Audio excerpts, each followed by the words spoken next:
Hi, my name's Phil. I like talking about politics, and in this video I'd like to discuss how a couple of former senior members of the Conservative government are trying to make ends meet, not quite making it work. Liz Truss got punked by led by donkeys whilst trying to flog her book, and Therese Coffey applied for a somewhat surprising new job. But Liz Truss first, because this is easily the funniest.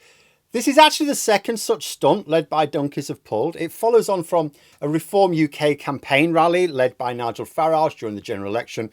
As he was speaking, a banner came down behind him, which seemed to indicate an endorsement from Vladimir Putin of Russia. Not an unfair suggestion, given the massive scale of Russian bots deployed during the election to promote Reform UK and their talking points, but also a useful line of protest, given there is a bit of disconnect between Farage's all too explicit support for Putin's actions and the fact that many of his supporters do not view Putin or his actions very favourably at all. But now the activist group have done it again, with Liz Truss the target of their new banner, mocking her lost battle with a head of lettuce in 2022. Now, at the time, she was rambling on about what she thinks makes Americans vote. Her co-host sat slumped in a chair beside her with his hands in his pocket, looking thoroughly bored. I mean, even without the led by donkeys stunts, the image she's presenting herself just invites ridicule. How does she manage to mess up everything so badly and yet have so many people with so much money thinking she's worth supporting? But anyway, there she is, offering up her wisdom on what makes people vote. This being the person who plunged her party's polling into the territory of literally having no safe seats left in the country. Something that arguably the Tories never recovered from, as they not only suffered their worst defeat in history, and that is a history that goes back longer than some countries have been around, but would have lost many more seats if it had been clearer to people who the tactical vote was in dozens of the seats they ended up just scraping through in. Now, sure, it could be argued that there are very few people in this world truly qualified to talk about what people vote for, and even those who prove themselves could still fail to keep up with public attitudes and in 20 years' time say something that's completely wrong.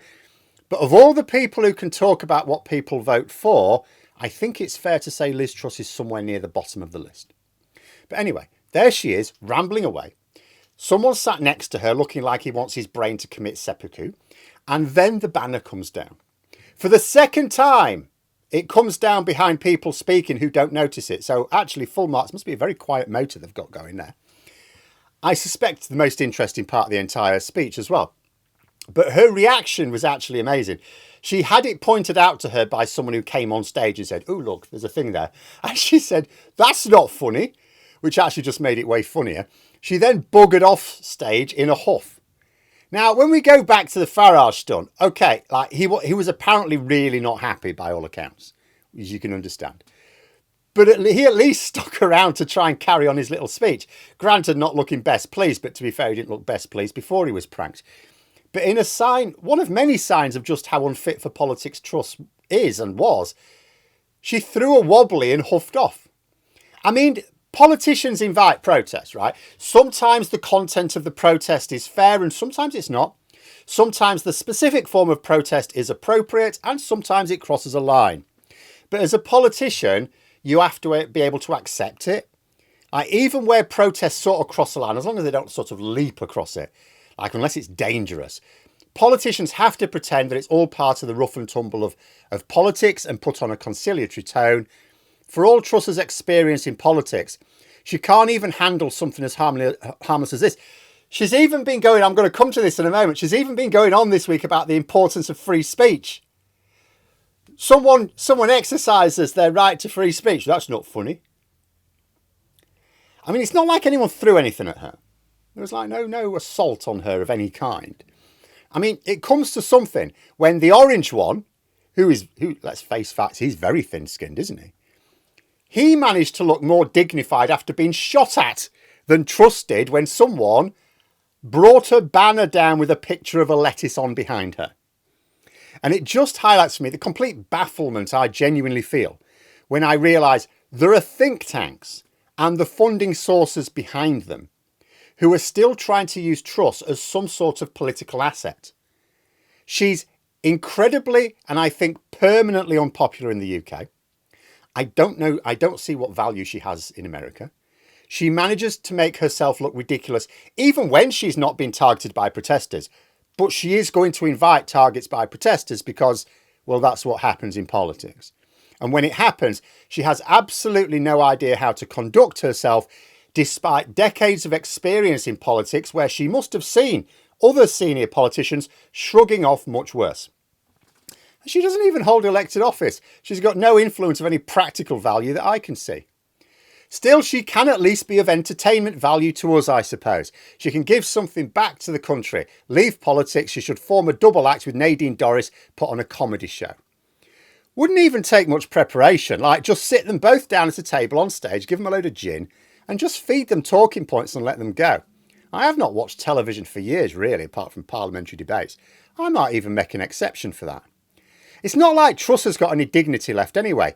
Just this week, as I say, she's been speaking up in favour of free speech, specifically Elon Musk's idea of free speech, which is say exactly what you like, to hell with the consequences, with his crusade against decency.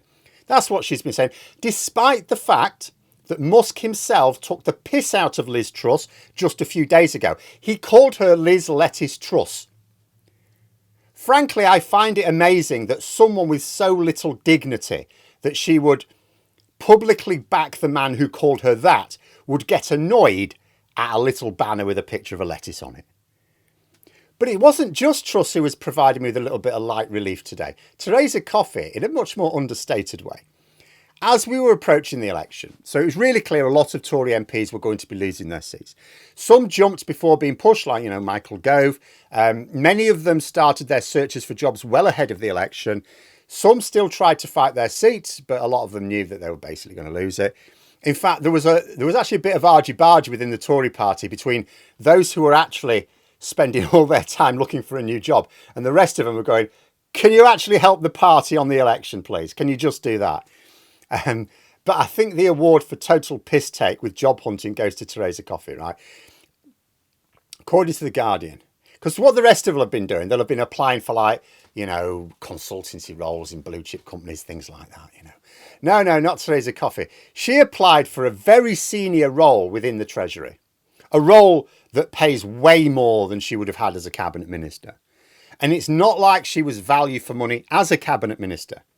She did nothing to help any of the people or organisations she was supposed to be representing as Secretary of State in various roles, including DEFRA and the Department for Work and Pensions. She also has the distinction of having been deputy to the shortest serving Prime Minister in British history, the previous record being held by someone who died shortly after taking office. So, a cracking track record there for this high-powered, well-paid job, literally working for the Labour government. Like, imagine that. Imagine that all these other Tory MPs going off, I'm going to apply for this big company, this big company. Therese Coffey goes, no, I'll tell you what I'm going to do. I'm going to apply to the Labour government for a job. You may be surprised to learn she did not get the job.